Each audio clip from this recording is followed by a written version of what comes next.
none other than MMA as the blue term player. His opponent's one all the way at the bottom.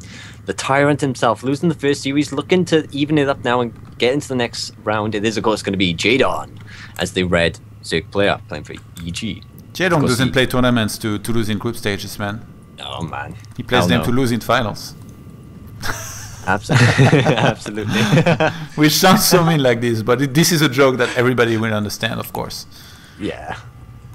Poor guy. People in the chat are like, is this guy Scottish? No, guys, I'm Welsh, sadly. Someone has to be from Wales. Well, different countries to begin with. Okay. Like, well, Scotland's north of the UK, and I'm just to the left. But, ooh, Jaedong's been very adequate with his scouting of this with this drone, just to make sure there are no proxies. And I like that, just to make sure that he's not taking any risks. How different is the accent between Scottish and Welsh people? Oh, they mumble more and they're more drunk. That's not an accent, it's an habit. It is if you go to Scotland, it is. Alright. And I'm sure I'm just going to get a lot of stick now for all the Scots, but it's okay, I'm Welsh, they can easily make fun of me. The drone doing a little bit of our ass here, as we talked about it. We talked about this earlier. Have to be careful. Oh, actually, he's gonna stay until the end, and the SCVs of MMA will kill the drone of Jaedong. First blood has been drawn in this game. And that's a drone as well. That's something that should never really happen. So big mistake there for Jaedong to lose that. And it looks pretty standard now. MMA played Hyun, and I can't exactly. Oh, he went for a lot of. No, that was Daishi, wasn't it? Who went for a lot of Banshees. MMA just kind of mixed it up a little bit, really, didn't he?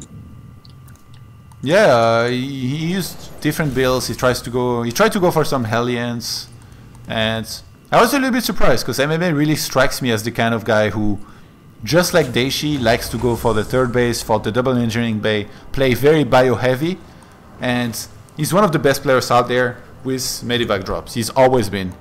He's super solid with them. He manages them very well, but they've been figured out a lot more. It's much harder for him to do damage now because everybody has got a lot of practice against it. He used to be the pioneer of it. Oh god, yeah, we all remember Leisha v him at MLG finals. That's so sick. Yeah. And that was like a year and a half, quite a while ago. Which it's mad how much history this scene has. But we do have a factory, and we should have the reactor when he hits 50 gas, and of course it's gonna double produce those Hellions. Ooh, not gonna get a drone there. But forces the gas, guys, which is, you know, nice little win. Oh, Jaedong almost getting the surround on that Reaper. That was so close. Yeah, and, you know, you shouldn't be losing the first Reaper, so if he did lose that, that's a huge deal.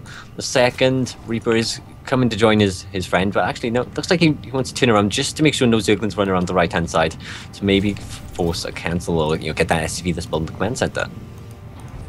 And Overlord is going to fly in there and most likely spot that one command center of MMA. And... well, I guess he had some lag at the time this was played. And, well, should be okay. MMA, I'm curious to see if he goes for the double engineering bay or not. We'll find out in a second. Personally, if I was there, and I think I will use that build as much as possible, because I've seen so many of them be so successful with it. Whereas Daishi, for example, the game earlier where he went for the late double engineering bay, he lost. Simple as that. Well, yeah, I was watching you and QXC cast that game, and, you know, at one point he was talking about the upgrades and how if you have 1-1v pretty much 2-2, you're backed into a corner. You don't really have that map awareness to try and fight your way back into the game. So you're pushed into a corner and then you're just kind of squashed into it. Reaper's running around making sure that there is no third base, and we'll get actually the drone. Oh no, actually force a geyser.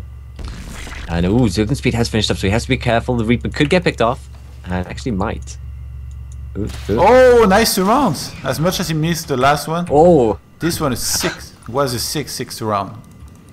Yeah, I would expect Warcraft players to be able to pull this off, but not a Brood War player. Then again, it's the Dong we're talking about. If there is a man who can do anything, that's him. The Tyrant himself. But now we do have a couple of Hellions, 4 in total, 2 more in production, so he is going up to that 6.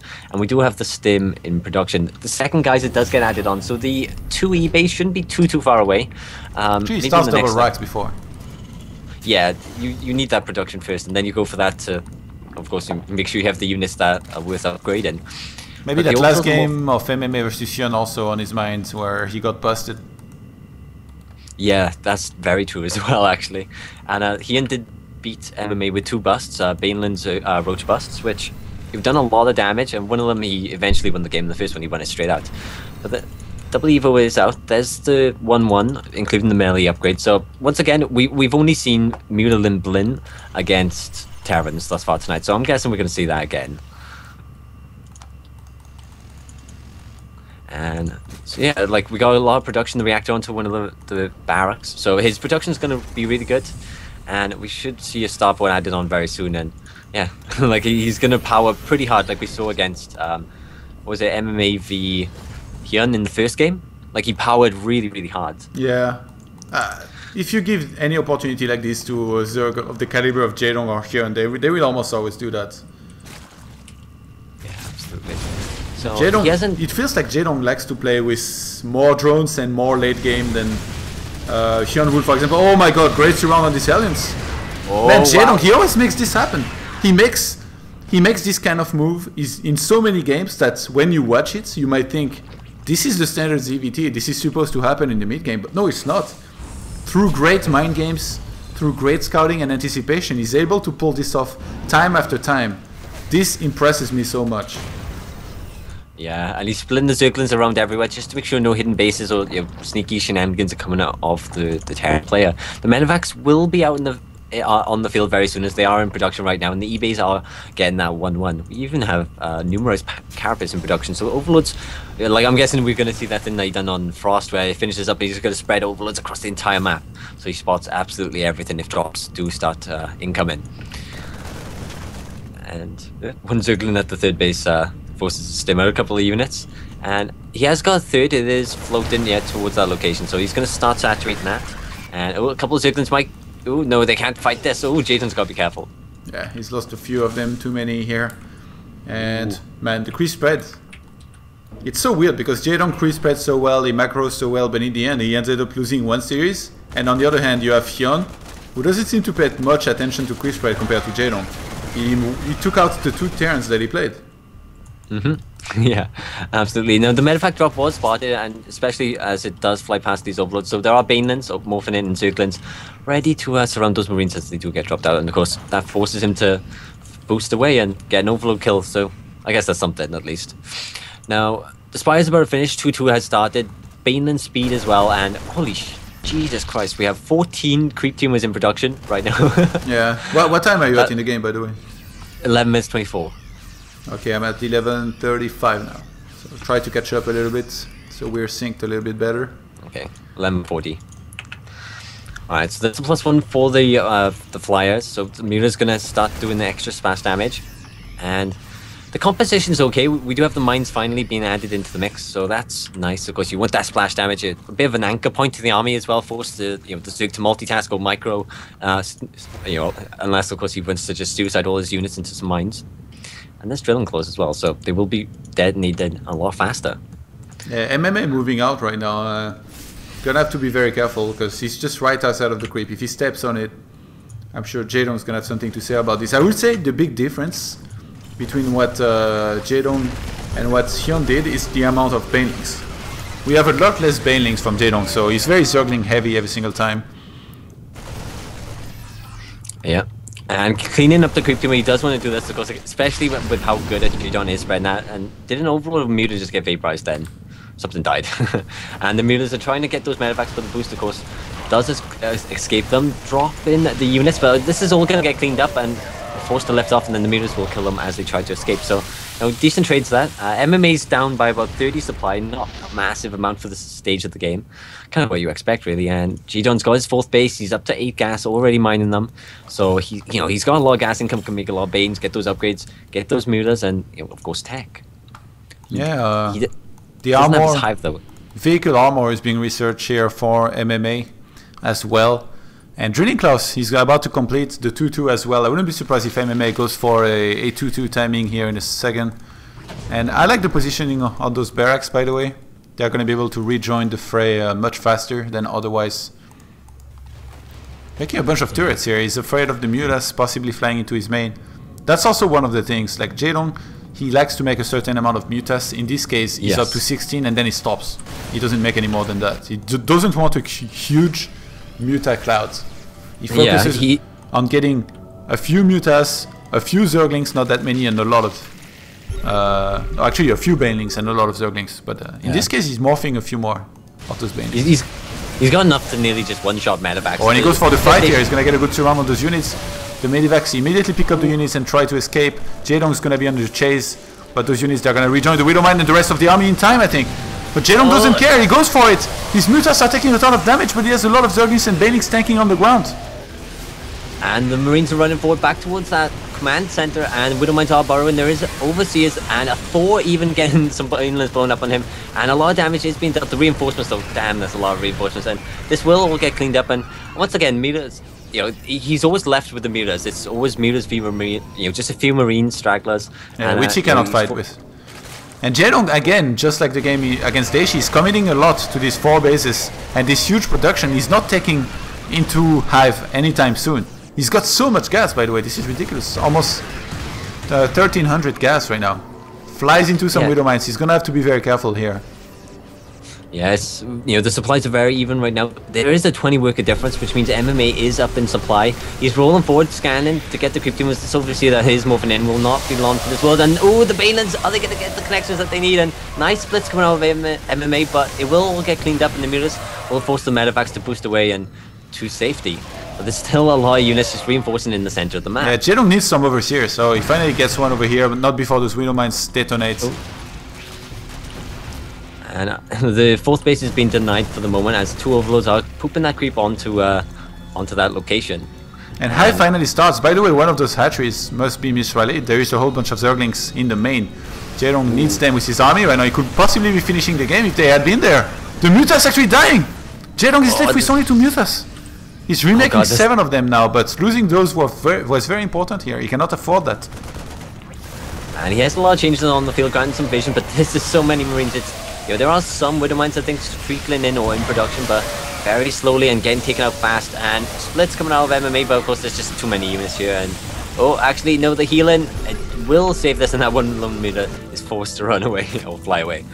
And yeah, the Hive is about 30 seconds away. As soon as that finishes up, he can get his 3-3. There is no +3 armor in production for the bio yet, but the +3 weapons isn't too far away from finishing up at 70 seconds. And you know, the 3-3 Jaedong really does need it. It's becoming... It's going to start getting too cost inefficient, like we saw him play against Daishi when he never got his 3-3. You know, Baneland, Zerglings in production. He hasn't got his 5th base, and his economy is, you know, absolutely fantastic. So he can afford to just about trade in efficiently. But of course, you'd rather not.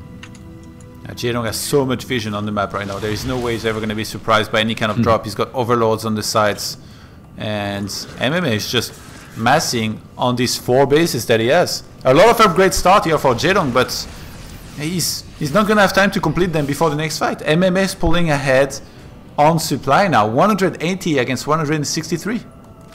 Yeah, the creep spread is still absolutely fantastic. It's all the way on the other side, get so close to the natural, and this kind of slows MMA down a bit. Of course, he has to clean it up, deny that creep, and of course stop his opponent getting a speed increase. But here comes the fight. The Widowmines burrow, and the Marines trying to pull back. The Banelings blow up on the floor. Not the best engagement there. And right now, MMA has a good engagement, and once again he goes in. The Mutas trying to fight this. Oh, this was a really bad fight. Really bad fight for Jaedong. Good trade for MMA, who's going to press forward. He still has the supply lead. The army supply right now, 104 for MMA, 64 for Jaedong. MMA's got the +3 attack upgrade for his Marines. Yeah, and the upgrades for Jaedong pretty far away. He does have, you know, the +3 fly attack, 3-3 melee, and the chitinous plating, I believe. No, the adrenal glands. And here come the Mutas. They're coming in. There's a lot of Marines here, and it looks like it might be able to get cleaned up as more Zerglings do stream in. But as they do get vaporized, the Mutas are all that's left, and GG will get called. There's no way can Jaedong survive that aggression with just Mutas. Wow, I don't understand. Like, when I watch these games, I feel like Jaedong's Mutas and Zerglings, they're weaker than Hyun's somehow. Both players have great macro. Hyun's, I would say Hyun's engagements, they seem significantly better than Jaedong. You know, Jaedong, he just attacks up front with all of his army, and then he kind of hopes for the best. Even when it's on creep, he gets in there very quickly. But Hyun's engagements, they were like the best I've ever seen in this matchup. He came from the side many times. He surrounded the entire army, didn't let his opponent stutter step, and there was just so many Banelings. It looked, every time that Hyun fights, it looked like the Terran is gonna have no chance almost. When you see the start, the more, the start of the fight, the more you see it happen, you think, Hyun's never gonna lose that fight. But Jaedong, every time he gets in there, he starts losing a lot of units immediately. And yeah, I guess all those Widow Mines really help too. People go really Widow Mine heavy versus Jaedong because they know he's not gonna use any kind of roaches. He does Zergling, Baneling, Muta exclusively, so that must also help a lot. Yeah, definitely. I think one thing that comes into play is the fact that it feels like Jaedong takes engagements when he has to stop the Terran attacking him, whereas Hyun kind of brings it to the Terran when he's comfortable fighting. That's what I would say. And also, like, I was paying some attention to the Hyun games, but he also kind of tries to harass with his meters. But Jaedong literally did not go and harass anything. He just took fights and tried to clean up, drops and the medevacts. So I think that's something that could come into play as well. MMA was quite solid in that last game. Played it very well. And Jaedong is going to have to do better than that. If Hyun did it, Jaedong surely can too. Absolutely. I am ready for the next game. Walking on the scoreboard. Alright.